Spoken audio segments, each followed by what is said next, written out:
So I think we're good to go.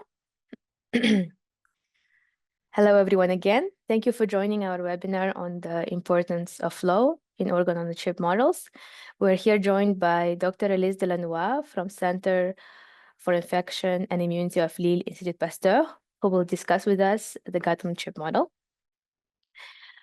In this brief webinar, we will introduce the concepts of flow and shear stress, their importance in biological tissues.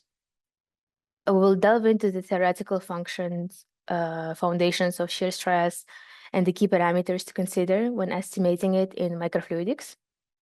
Following that, I will discuss the latest advancements of flow control applications with peristaltic pump and the pressure control systems. So we'll compare these innovations with existing solutions. Then Elise Delannoy will present a case study on bioengineered human gut-on-a-chip model, giving us details on how it's used to study host microbiome interactions. And finally, we will wrap up with the Q&A session. So let's start.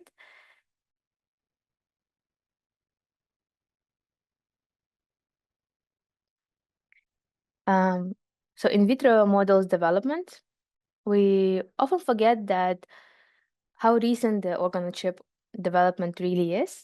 The first lung-on-a-chip model was published in 2010, but the journey to replicate human biology in vitro started much earlier. It began with discovery of immortalized cell line in 1951, followed by the first multicellular tumor spheroids in 1970. By 1981, scientists were developing cell migration assays using porous membranes, giving the way to later on develop the transwall systems. In 1993, 3D scaffolds and bioprinting emerged, not just for tissue engineering and regenerative medicine, but also for microphysiological models that could better mimic human tissue. Then, around the same time, researchers were refining self-organized organoids, the intestinal organoid by Dr. Sato, and the development of microfluidic organ-on-a-chip model in Wyss Institute of Biology. So at this point, controlled microfluidic flow became an essential part of in vitro models, helping to mimic physiological fluid recirculation, the mechanical forces, the nutrient delivery and waste removal, and even biochemical signaling. And with each step, the development has brought us closer to models that truly reflect human biology. So what types of biological flow do we have in the tissues? In the biological tissues, you might already know that in vivo, cells are constantly exposed to fluid flow, whether it's endothelial or intestinal epithelial cells, or even muscle tissues. I think the first type of flow we often think in human biology is a luminal flow along the vessel walls in arteries.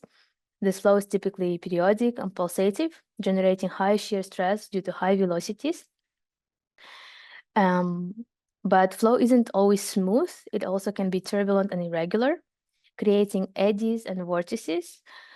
This often happens at large artery branching, or where the sudden geometry changes occur, such as cholesterol plaque buildup. In these cases, turbulent flow can lead to vascular pathologies like atherosclerosis.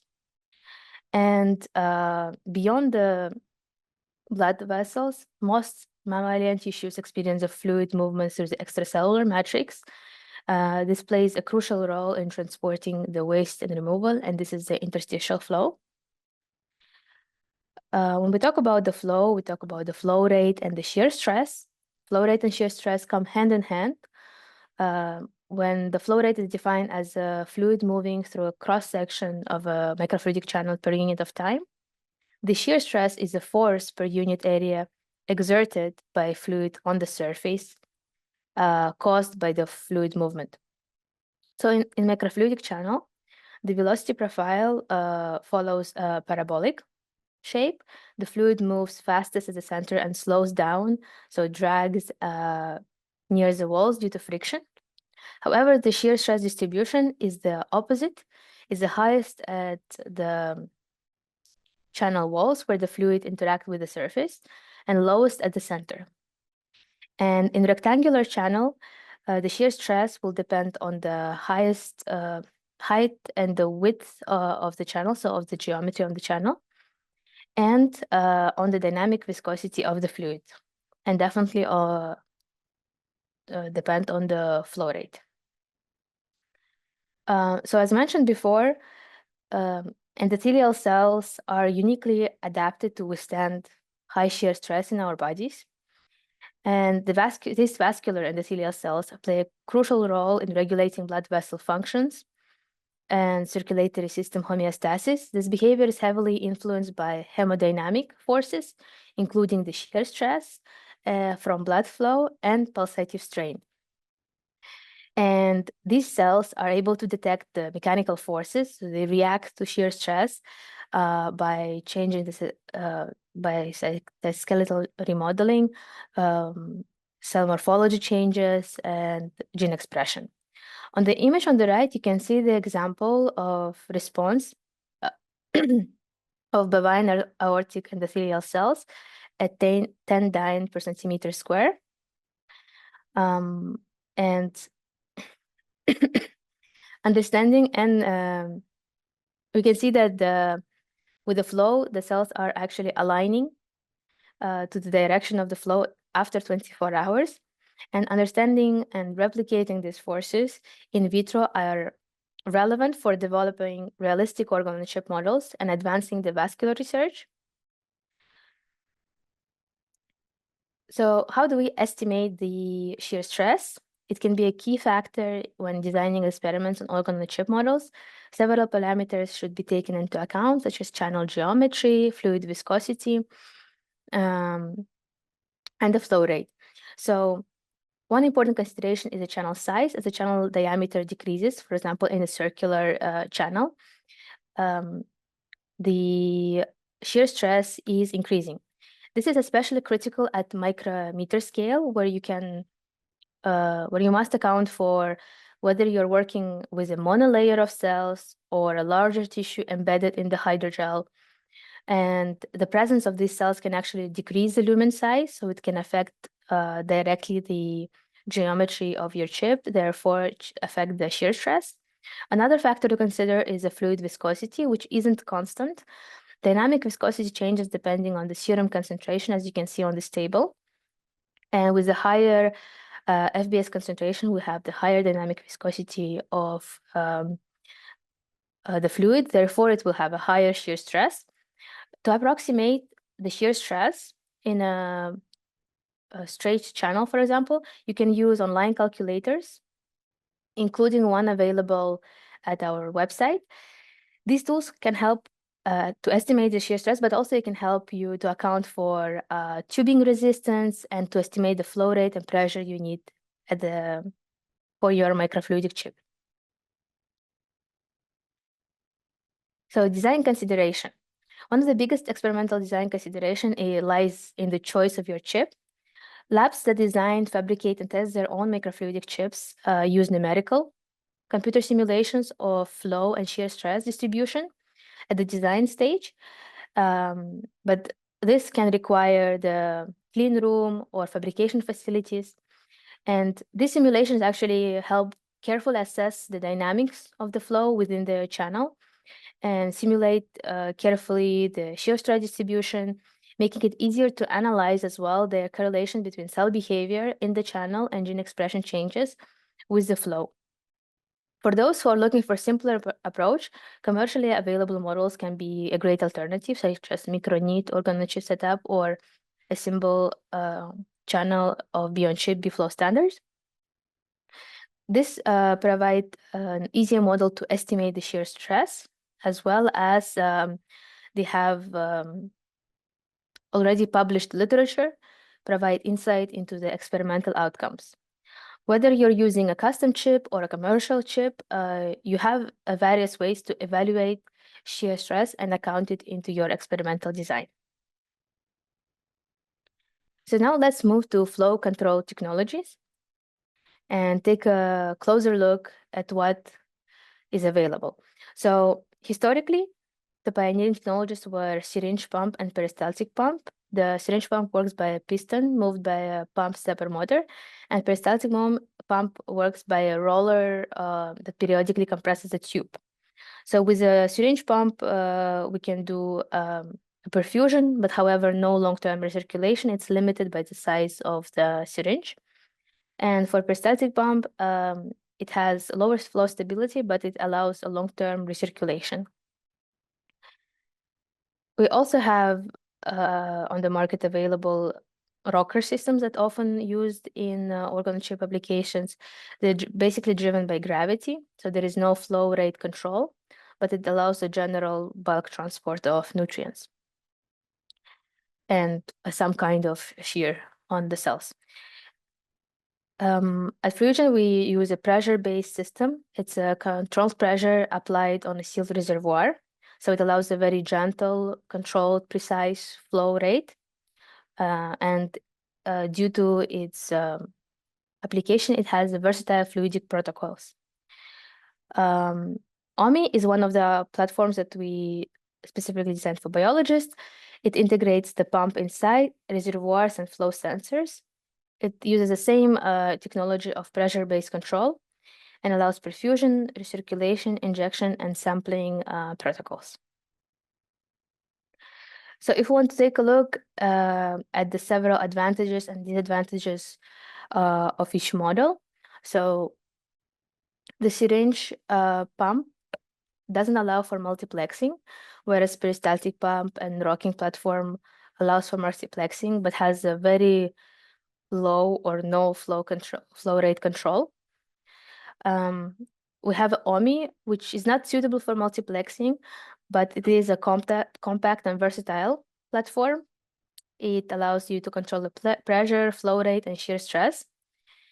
And for more advanced microfluidic users, we can recommend the pressure control system that has the highest performance, fastest response, and a lot of adaptability to your organ-on-a-chip system. So here we compare the peristaltic pump and the Fluigent pressure pump in applying flow to a 2D endothelial monolayer cultured by Bioengineered. This is the brain endothelial cells. So both chips were coated with collagen at 37 degrees and left in a static condition for 48 hours to allow the formation of stable monolayer. After this period, they were connected to the respective systems and subjected to a flow of 50 microliters per minute for 24 hours inside the incubator. So this setup also can be done with the Omi system. Let's take a look at the results. Before implementing flow, we can see that the cells are well adhered with already high confluency. Their well-spread morphology suggests a good viability and a stable culture environment. Now we introduce the flow with a peristaltic pump and the pressure-based microfluidic control system. You can see the peristaltic pump in orange and the pressure-based system in blue. So we have the 40% variation around the set flow rate with peristaltic pump. In contrast, only 2% flow rate variation with the pressure control system. After 24 hours of continuous perfusion, we start to see the effect of these fluctuations. Under conditions with high, with a flow rate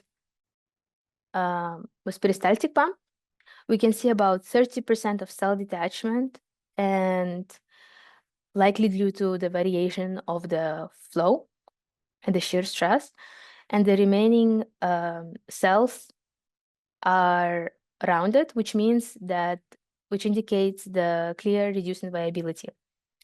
However, when we are using the stable pressure control system, we can see that cell confluency remains comparable to initial condition, and the cells retain their spread morphology, suggesting the viability maintenance. These findings highlight an important point of flow control stability that especially for the endothelial cells that are quite sensitive to the shear stress variation. Unstable shear stress can lead to significant cell detachment, reduce the cell viability, and that's why we highlight the importance of dynamic cell cultures on endothelial layer, on the endothelial models. So now I'd like to give the floor to Elise to share the gut-on-chip model. Okay, so hi everyone. Hopefully now you can see my screen. Yeah. Okay, so hi, I'm Elise Delannoy, a postdoctoral researcher at Institute Pasteur de Lille, working in the team MOMI led by Alexandre Grassard. And today I will talk about my subject, which is bioengineered human gut-on-chip model to study host microbiome interaction. So to give you a bit of context first, why are we working with organ-on-chip approaches? It's actually a very good model that combine macrofluidic approaches and tissue engineering. And they are in vitro models that are really good at reproducing the architecture, the dynamics, and the functions of targeted organs. They are also really interesting in the industrial point of view. As you may know, the FDA rule changed a couple years ago, and they allowed the use of new alternatives models, such as AI model and organ-on-chip approaches. So that's why many pharmaceutical companies starting working and developing their own organ-on-chip approaches. It's also a booming field regarding the academic point of view, and especially in the field of microorganisms and pathogens, for example, since a lot of them are only on the human reservoir. And it's also a very useful tool, as I will show later, to study the host and microbiota interaction. So why are we using organ-on-chip, especially for the microbiota and host interaction? Is for several reasons. The first one is that we used to work on monolayer that are quite good, but are not really relevant physiologically. So we need more tissue complexity to really mimic the host. And also, on the other hand, when using animal models, you're not on a human point of view. So a lot of times the result doesn't transfer to the clinic. So what it provides as well is that you can increase the time exposure of the co-culture between the host and the microbiota. You have a higher clinical relevance, as I just said. You can also work with anaerobic microenvironment and increase tissue complexity. And the future of this line of work is to go to personalized medicine, as the cell source are more and more improving, and we are able to cultivate directly the patient cells in this kind of systems. So what we want to do in my project, so it's a gut-on-chip project, so we really focus on the gut part. So we want to create a control and dynamic environment that lays on several things. First of all, the mechanical factors with the flow and moving part, like to reproduce peristaltism, for example. It's also to reproduce chemical gradients with, for example, O2 gradients, and to be able to tune biological factors, such as the cellular source, as I just said, to be able to co-culture the human cell line with bacteria and microbiota, and also the structuration in 3D of the cells, as you can see on the left. And you will see after it's quite important for this kind of study. And what we will be able to study and to read from this kind of system will be able to perform pathogen infections, and study their mechanisms. This has been done in my team with the pathogen Shigella, for example. You can also study the immune system response, the barrier functionality of your cells, and what's interesting me the most, the microbiota interface. So to build an organ-on-chip device and an organ-on-chip model, you have several ways to do it. In the literature, you can find 4 main models. There are others, but I just summed up the main ones. The famous one from the Ingber team with the 2 chambers separated by a porous membrane, the mini-gut one in hydrogel, the one focused on the crypt model, and a mixed model with 3 separated chamber. So for this project, we choose the first design with the 2 chambers separated by a porous membrane. And in this kind of design, you have several ways to complexify and improve your model. You can work with only epithelial cells. You can add endothelial cells, immune cells even, and microbiota if you work with cell lines. And you can work also directly with cells from patients, for example. So in what I will show just now, we are working with only epithelial cells and microbiota. So if you take this image, we only have the top part, and in the future of the project, we'll add the endothelial and the immune parts. So before showing you all the biology, first we focused on how we could simplify the implementation of the gut-on-chip systems, because as you may know, it's quite difficult to fabricate macrofluidic molds for people that are not trained in this field.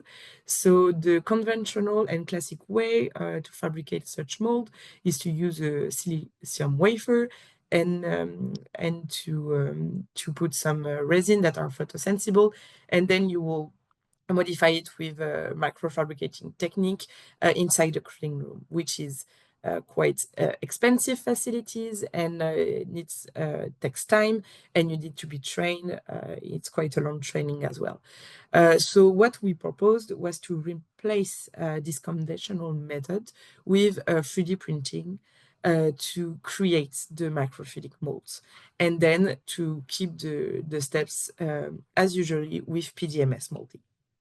So why do we use 3D printing? So I said it's cheaper, it's faster, it's more accessible, but also it allows a versatility of designs. You can really be playful with the designs and really prototype fast your chips and your models. So as you can see here, before I decided on the final design, I was able to try a lot of them and print them and characterize them. So what I did also is not only play with the design, but also simulate them in COMSOL to be able to measure the future shear stress I will apply to the cells. As Anna said just before, it's quite critical parameters in organ-on-chip cultures to ensure the cell's survival. So that's why we simulated it, and we were able to see that it was in physiological range. So that was good for us. And also we were able to simulate the fact that we wanted a curved channel as opposed to the more classical straight ones, and to show that we had the kind of the same shear stress inside. So that's how the channel of the device look like. So you have 2 channels on top of each other.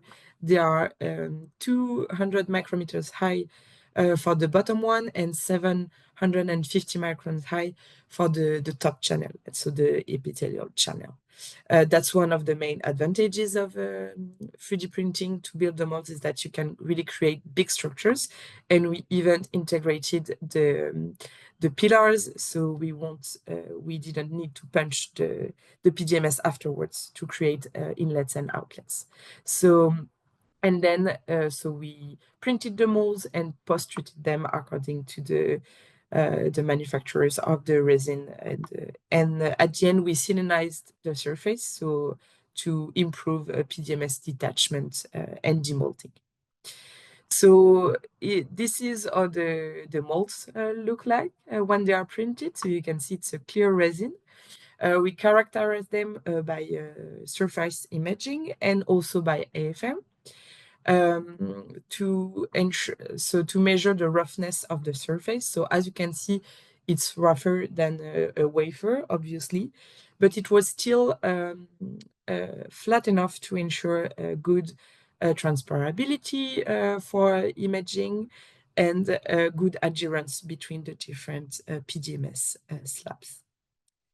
So then we assembled the devices. So it's quite the classical way of doing it. So we demold PDMS, cutting in individual chips, and then bound them together. So it's a PET membrane in between as a porous membrane treated with Aptes. And then you get the final 3DP microgut, as we like to call them.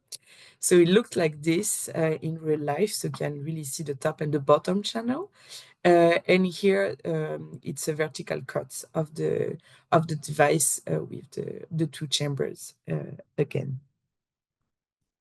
So once we got this 3DP microgut device, we seeded them with cells, intestinal cells. So as a first proof of concept, we use a CACO2 cell line, which are a model for intestine epithelium.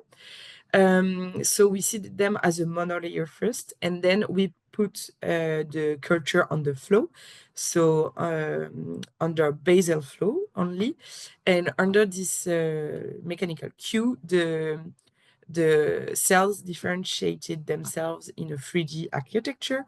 And I will show what it looks like in real life. So here you have a comparison between cells culture under static condition for 7 days and under flow condition for 7 days. And you can see you have like a drastic change between the two. As in the flow condition, you can really see the 3D structure emerging and happening.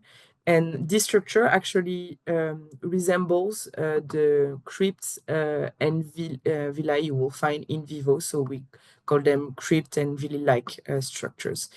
So here you have a workflow with a photo each day of the device, and you can really see as soon as we start the flow, little spots emerging and transforming into these villi and crypt-like structures.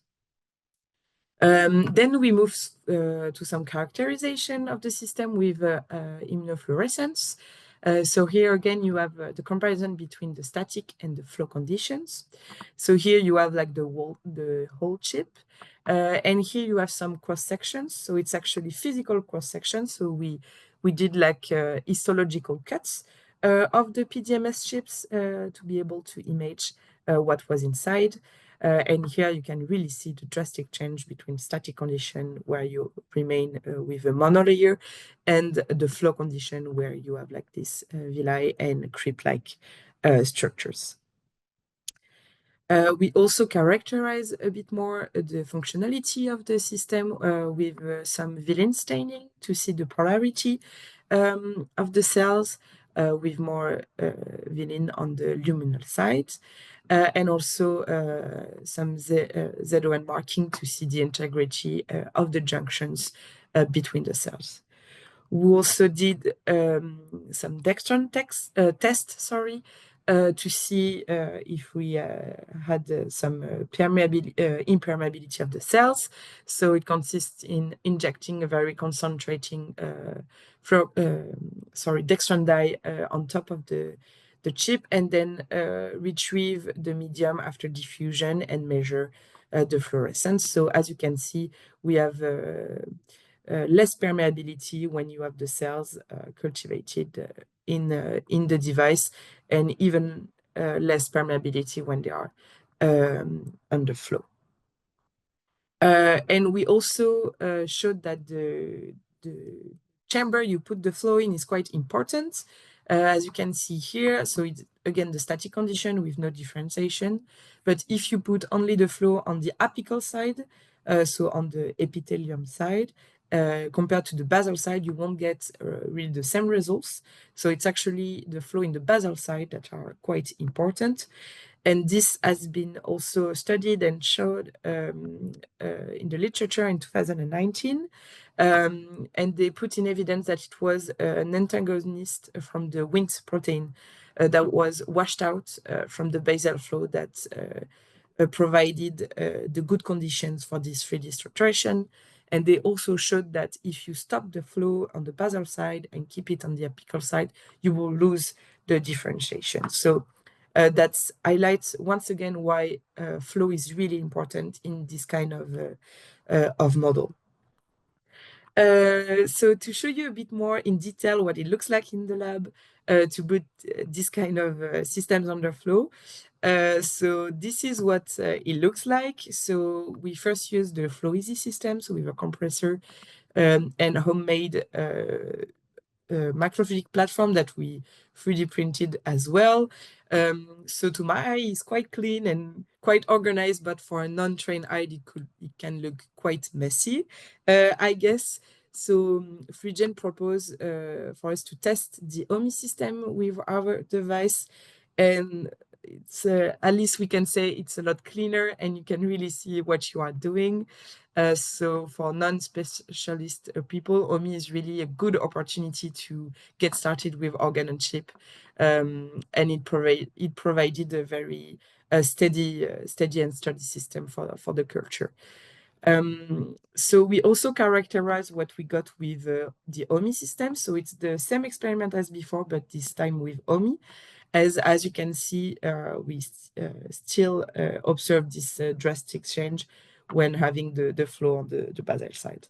We characterize also the Villi height of the cells, so the 3D structuration height.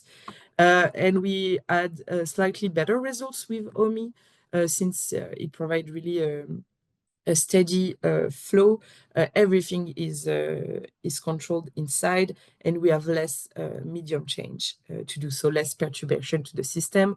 Also, to observe the cells under a microscope, you have less deconnection to do, so it's a very integrated system.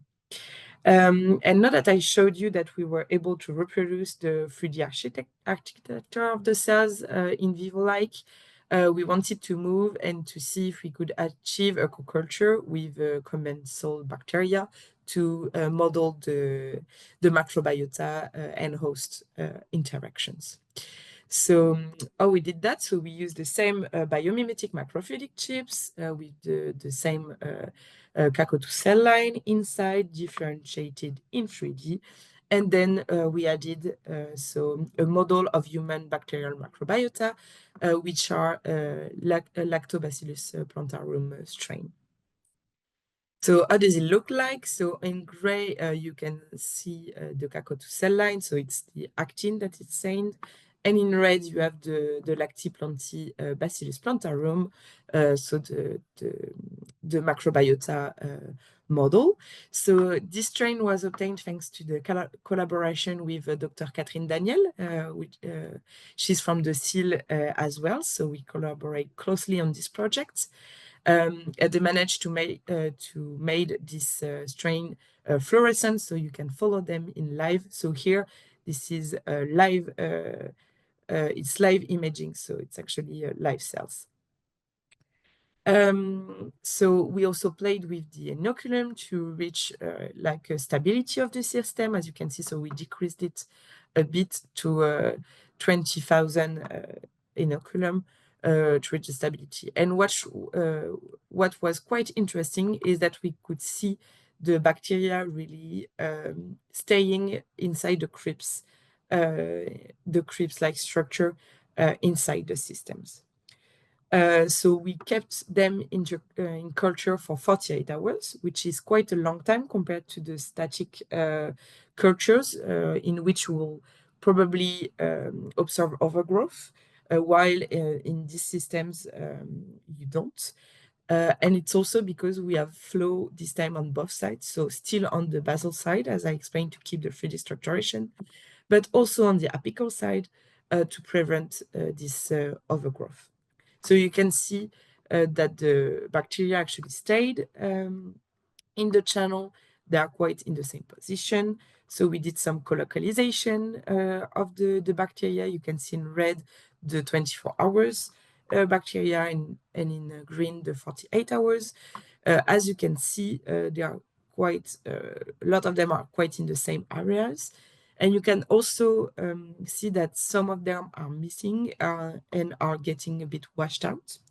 But that's actually what happened also in vivo. And what we the hypothesis we made was actually the bacteria that stayed were the one protected by crypts.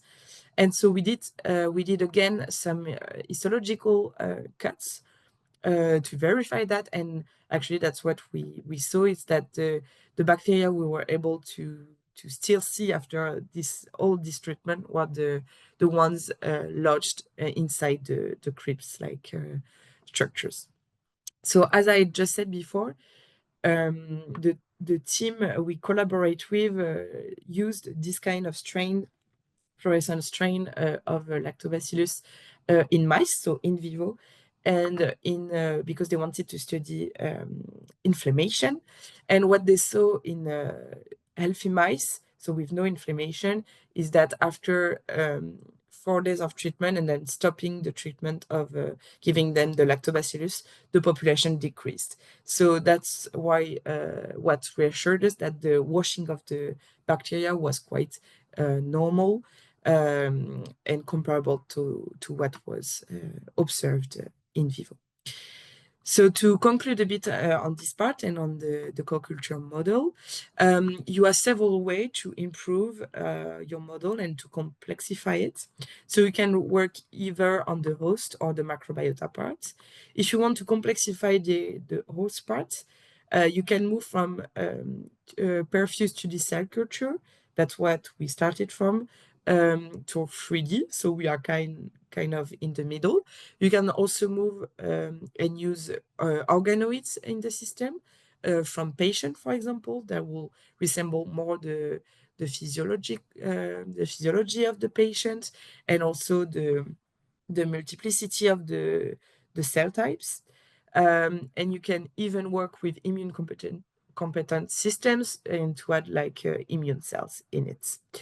And you can also work on the microbiota part. So a lot of people works with metabolites, so conditioned medium, but it's more indirect interaction per se. We decided to work with a single strain at first to be able to control the interaction with a more direct relationship. But the future of the project is to work with synthetic microbial communities, and even if we are able to do it in the future, to take directly microbiota from patient feces. But this will need a lot of work. So far we are still characterizing the model and using it for the studies. So that's quite it for me. I thank you for your attention. I would like to thank my team, so the MOMI team in the SEAL, and also all the SEAL teams, and especially Catherine Daniel and Sabine Poiret, that are our collaborators. If you have any question regarding my talk, you can ask them in the Q&A panel, and I will be happy to answer it just after Annelle finishes her own talk. So thanks a lot. Thank you, Elise. Okay. So to end this webinar, I'd like to quickly introduce our company and give you a small introduction on the OMI, an automated organ-on-a-chip fluidic system. And at Fluigent, we want to help researchers and industries to be successful in applications where fluid control at the microscale level is crucial. And we provide thousands of controllers worldwide with a presence in US through a subsidiary and with more than 10 distributors around the world. Our products have been widely used in the top research laboratories, such as you have here, you see CNRS, University of Cambridge, APFL, and we have over thousands of 3,000 citations using our equipment. At Fluigent, we prioritize the needs of researchers, and with that in mind, we developed a platform, an automated device to mimic the fluidic environment, microphysiological fluidic environment. And Omi is designed to be easy to set up, fully adapted to biology lab requirements, and provides an automated solution for dynamic cell culture experiments. And it optimizes the workflow. It has 4 fluidic configurations. So perfusion, the recirculation to be able to amplify the molecules of interest. With time, the injection, it could be a drug, it could be a molecule of interest, and the sampling that can be done also automatically. So it's a versatile platform, it's compact and reduces contamination and allows to gain in productivity. With that, Dr. Delannoy and I would like to thank you for your attention, and I hope you enjoyed our webinar. If you have any questions about the Fluigent product or applications, you can contact at fluigent.com or me directly at my personal email. Bye, everyone. Thank you.